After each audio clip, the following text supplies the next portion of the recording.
ஆச்சி கொழுக்கட்டை மாவு வந்தாச்சு. ஆச்சி கொழுக்கட்டை மாவிற்கு கொழுக்கட்டை அச்சை கேட்டு வாங்குங்கள். தனியார் வங்கியில் கார் கடன் வாங்கிய பெண்ணை அந்த வங்கி நடத்திய விதம் அதிர்ச்சியை ஏற்படுத்திய நிலையில் அது குறித்து விவரிக்கிறது இந்த தொகுப்பு. 25 லட்சம் ரூபாய் இந்த பொம்பளை ஏமாத்திட்டு வந்து இங்க உட்கார்ந்துட்டு இருக்கா. எல்லார் வீட்லயும் போயிட்டு இந்த போட்டோ காமிச்சு மாதிரி அந்த தெருவுலயே நிக்க முடியல சார் என்னால. இப்போ யாரு ரிட்டர்ன் பண்ணாலும் நாங்க தான் காசு கட்டணும். நான் என்ன குற்றவாளியா? எதற்காக என்னுடைய போட்டோவை காண்பித்து பக்கத்து வீட்டு கதவை தட்ட வேண்டும் என கண்ணீர் பொங்க பெண் ஒருவர் கேட்ட கேள்விகள் பரிதாபத்தை ஏற்படுத்தின. யார் அவர்? எதற்காக இந்த கண்ணீர்?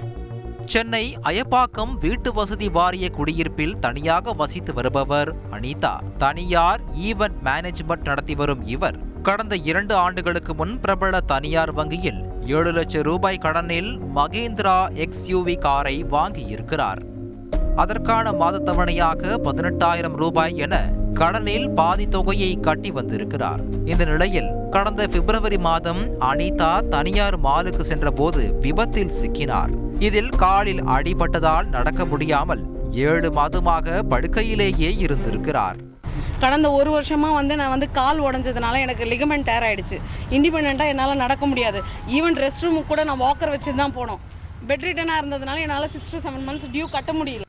இந்த நேரத்தில்தான் வங்கி அதிகாரிகள் தங்கள் கோர முகத்தை காட்ட ஆரம்பித்ததாக கூறுகிறார் அனிதா. தினமும் பல முறை செல்போனில் அழைத்து பல்வேறு விதங்களில் டார்ச்சர் செய்துள்ளனர்.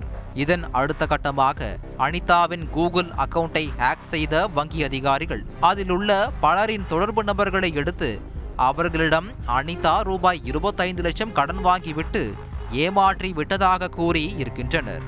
மேலும் அனிதாவின் வீட்டின் அருகே இருக்கக்கூடியவர்களிடம் அவரின் போட்டோவை காண்பித்து கடன் வாங்கி ஏமாற்றியவருக்கு வாடகைக்கு வீடு கொடுக்காதீர்கள் என்று கூறியிருக்கிறார்களாம். நான் ஒரு பார்க் மாதிரி இருக்கிற இடத்துல ஒரு இடத்துல குடியிருக்கேன் சார். நான் அந்த இடத்துல போயிட்டு எல்லார் வீடியுமே தட்டி போட்டோவை காமிச்சு 25 லட்சம் ரூபாய் இந்த பொம்பளை ஏமாத்திட்டு வந்து இங்க உட்கார்ந்துட்டு இருக்கா. 30 லட்சம் ரூபாய் இந்த பொம்பளை ஏமாத்திட்டு வந்து நிக்கிறா அப்படின்னு எல்லார்கிட்டயுமே சொல்லி காமிச்சிருக்காங்க. காமிச்சிட்டு சார் வீட்டுக்கு போயிருக்காங்க. பாலசுப்ரமணி யாரு? பாலசுப்ரமணி தான் காசு கட்டுறேன்னு சொன்னாரு. அவர்கிட்ட தான் 25 லட்சம் ரூபாய் வாங்கிக்க சொல்லி அனிதா மேடம் அனுப்பியிருக்காங்க அப்படின்னு சொல்லி கேட்டவுடனே அவங்க ஒய்ஃப்க்கும் அவருக்கும் பிரச்சனை வந்துருச்சு.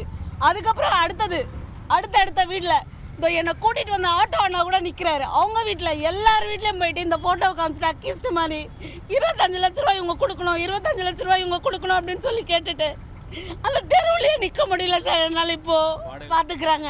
கொஞ்சம் பொறுமையா இருங்க.